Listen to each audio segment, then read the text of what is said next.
Ghana for You TV. Ghana for You TV. Abusia sisi adie na kase hit. Sisi ameno kase die ya adie se breaking news. Aye sa kan se Doma Hene and sisi adie na yatimi a moving from a high court judge to a court of appeal judge. Abusia eye ni GSM e ma Doma ene ne mpata mu nyina a ne duye na saade yi. Akoso na abusia oko social ni media no so nkomo dodo na ena ekoso ewo media no eso ensema e bi kan se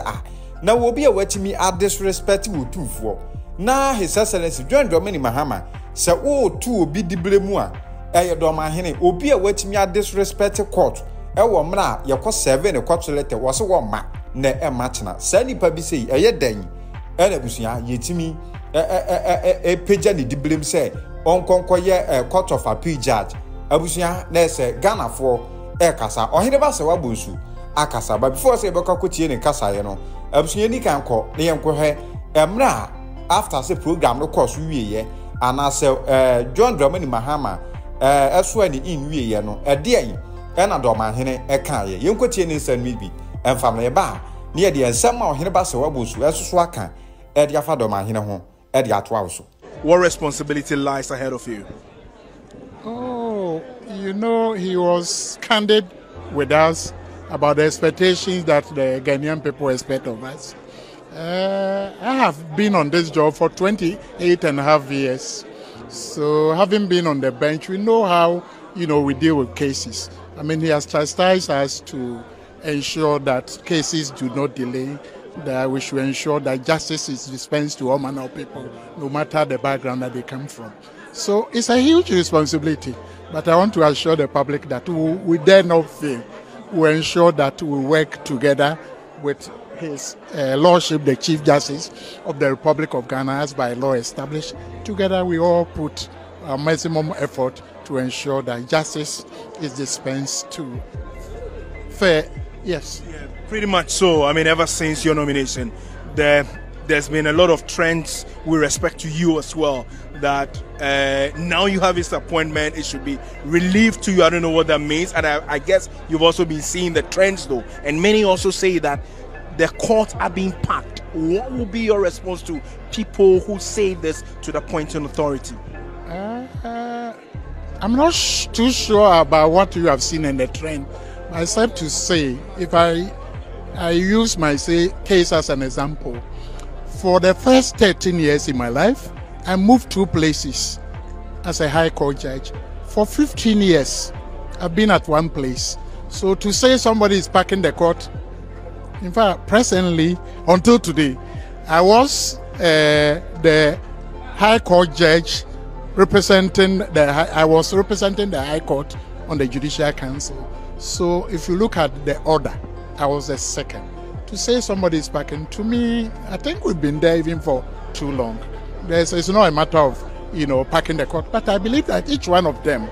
about 21 of us, have his own competencies, has his own, the strength that they come up with. So I wouldn't say, if you look at the number of cases and the backlog that we are all,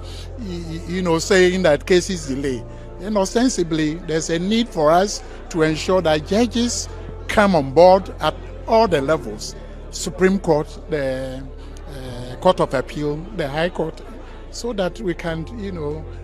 hold on to ensure that the cases are, expedited with. So, in a nutshell, I wouldn't say that the courts have been back. Once you have the necessary competence, once you've been there for some time, and you have been elevated. You suggest that you have close relations with the head of state, and also, you've had this appointment. Many say it is to say thank you to you. What's your response to that? No. As for the appointment, normally the president appoints on the advice of the Judicial Council. I believe that if I was not competent, if I've not been there for long, if I don't have the competencies, I was telling you that if I'm not mistaken, out of 142 judges of the High Court, if I'm representing them as the senior most on the bench, it tells you probably I've even been overlooked. Not me alone. and some of the others. So if he has come to see that we have the enough competence, we have the expertise, and he has appointed us, I don't think people should look at. I know him. If we were not, he was there for close to some number of years before he lost power 2016 and somebody took. He could have appointed. Why he did not do that? So it means that this is the right time. He has seen and he's doing it. So nobody should look at. I know him. If you look at all the colleagues who were appointed, they all have. Justin Dogu, who was first before me, he was appointed to the High Court 2006. Some of them have come and they have gone past him. What would you say about him? If it's not me, what would you? I have been a High Court judge since 2010. For 15 years. If I'm getting to me,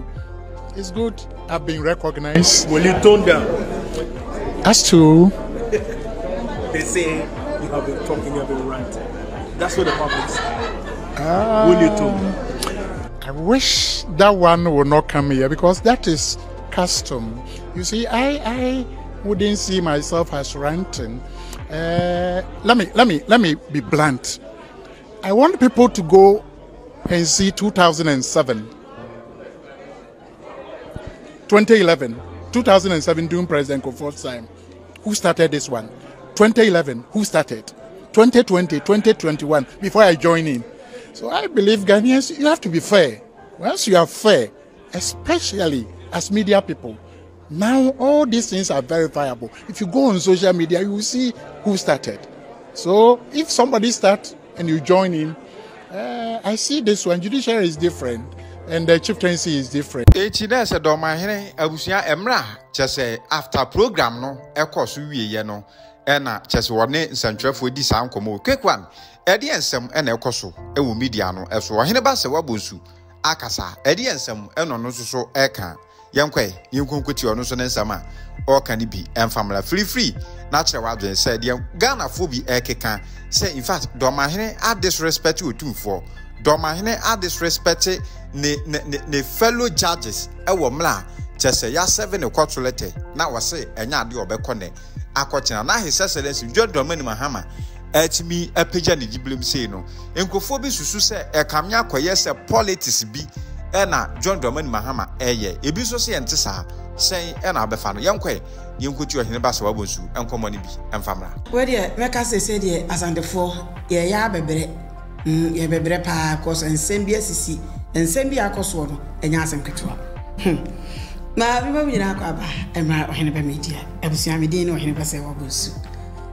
ensem bi asi adam si entase na ye ni ensem honkomo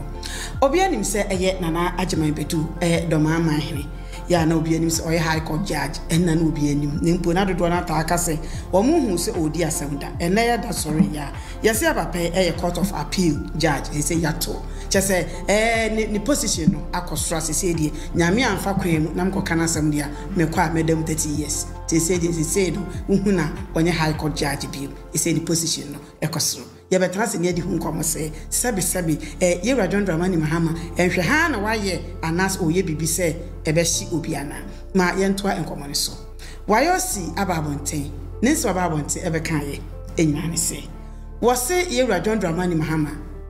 oman ne se hia no kebe ya akodi ni 4 years ni wia omomodiana ka on sign emepre 4 years no ensanfanka ho na nkrofo hia no oba ye na memu onu obu ni yie pa ewiase mitaka mese from edaya be kokoma impempi yesi eda banchi akuremu ntino saa no beka enkrofo bebre ababonten akante sebe brofo na wonti abroni ba ewoso wuhuru enkrofo the response bebre edi ababe fa wayo sinsem ya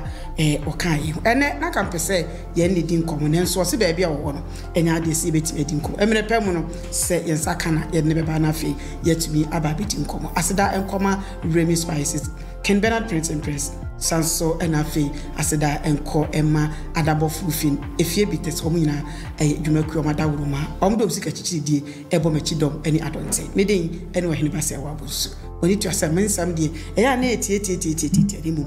nukure wo mu no enno ene ya na ehia abusia ebeka eja egomudia na yenimse ena anu adeya ena eye nana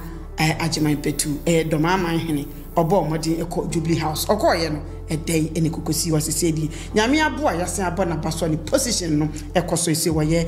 Court of Appeal judge what as a first no High Court judge sedi na yi ne ekonenim we ayensamu a emra me huniye no masem nyina and say me questions am bisa no edoso ye hwe na adman bedu a empo oyobi a ose se na ko be judge mpo oyobi a ose fata se be judge mpo on se kwan ofaso ye ne niema amamre mpo ni amanie mpo ya oti akonwa so no na amamre kra ni amanie no onim eniema bebre na oye ntokwa ne niema na adman bedu hwe ma ne koso no oyobi a sabio oyobi a ko so timi judge na the same business we politics no mo ye anasa ye de ya eniema Yewura John Dramani Mahama oba ye na anu ye eniema na doma hene ne nsam a wakeka emno ono akoro ye ni program hwe baabi a odi sika dwakodwa akonwan kokoshe ye ne nsam okeka ye nyina ya na nsam ne ntokwa kakra e wo hono nti the same business sa niema we nyina Yewura John Dramani Mahama we hunana anasa tena wantie enhwe ha na wayo na zum se obi aba bedi o mampanyina eye dan a oba beche otumfo enti saadie we na wo ye me bisa sabio NDC ni bi ebetimi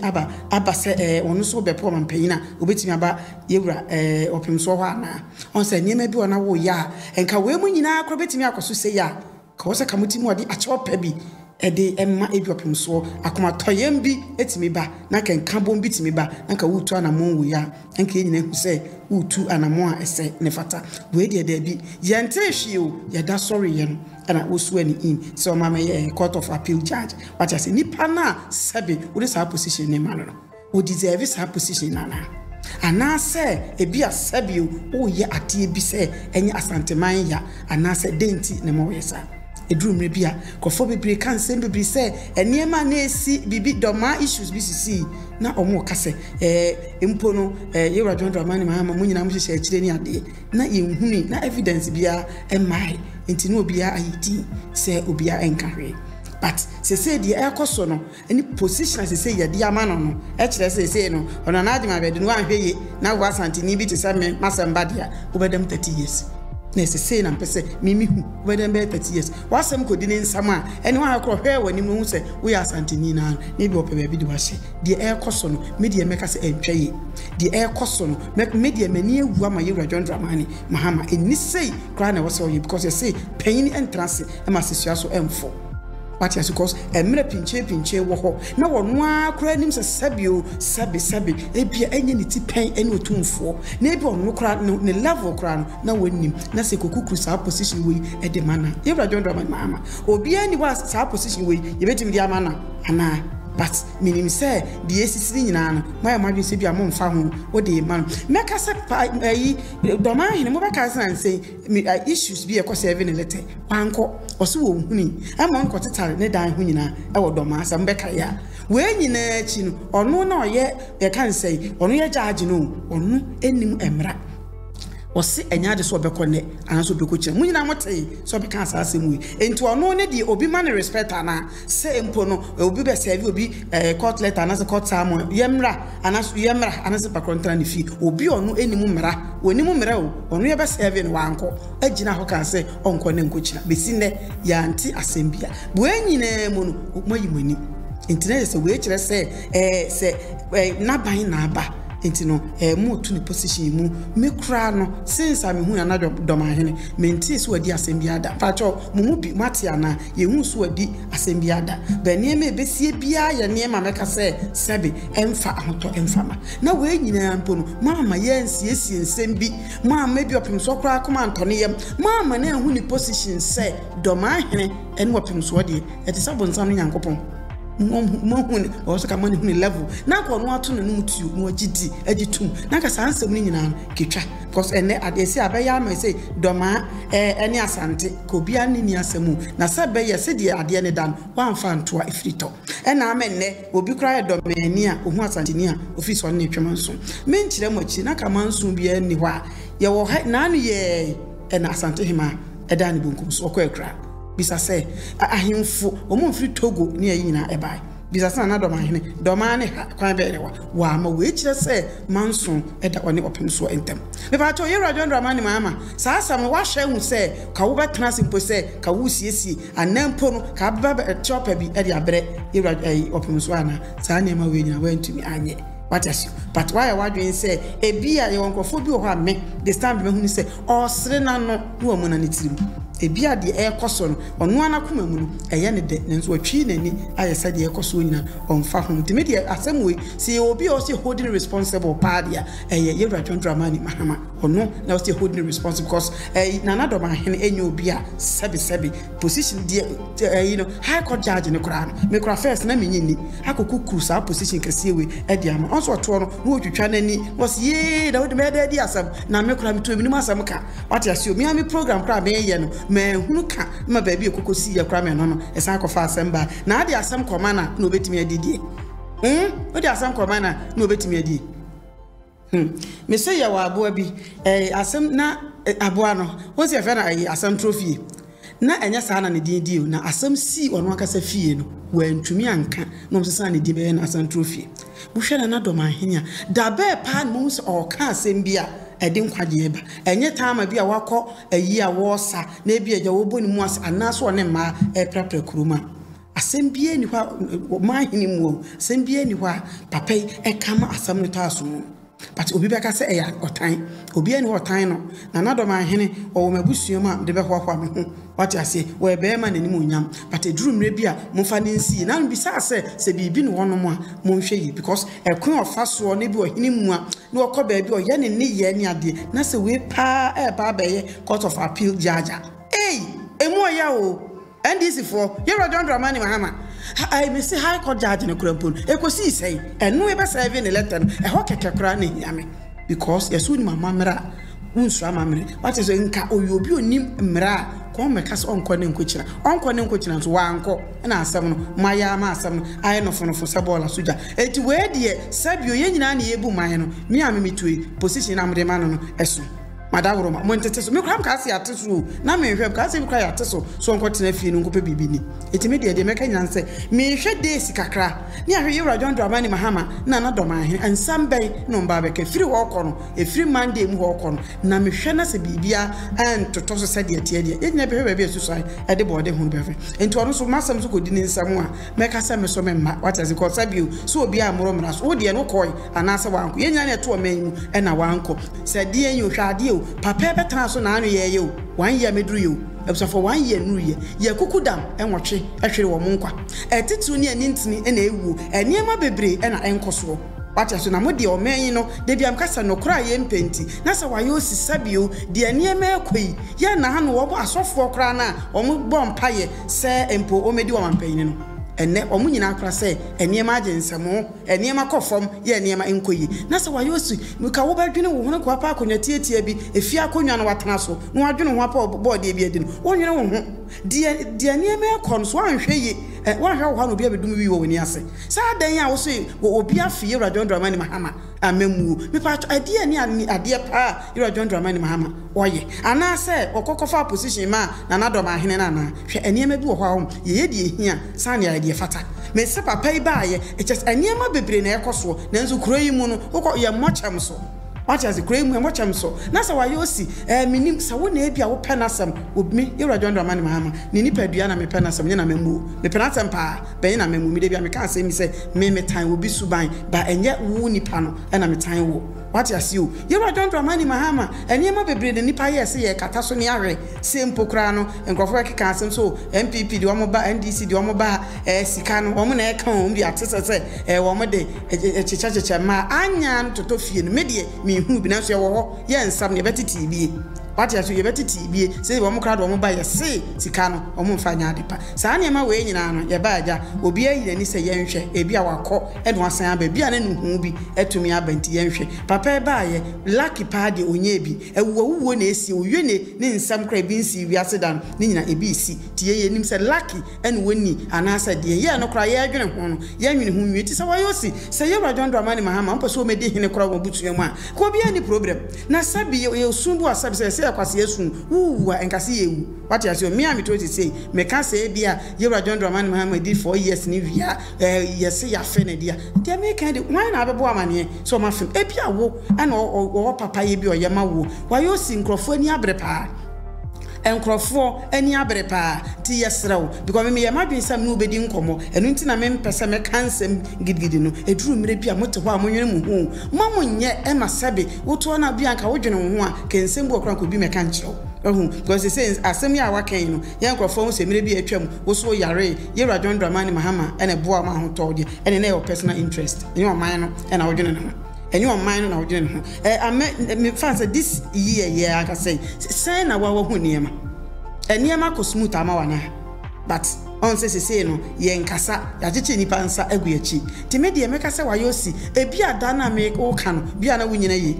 Me no ka se bia na wunyina ye de oda woroma. Ka meka se entam so ano, enka bomaden na bra bonten. Na be ka se mi sa dana wunyina ye, ba bia na wugina na ba bia na wani na ho. Ana se bia wugina no, na okra na anim ne wo ka ne mpo no, meka se Ghana from fanjo because wuntimi ko sun obi sun ma no. Me to unim ni pe bia me pese o medi o mampani. Do di meka se Ghana for se ehia no. The Ghana for nipa dodo say na be ka se ehia. Wo yo ma me papa na mabusu apani no mfiri ma. Ghana for ben biem na apeka se wo mu hia no. Ana se nkrofo bi do o masama soma wana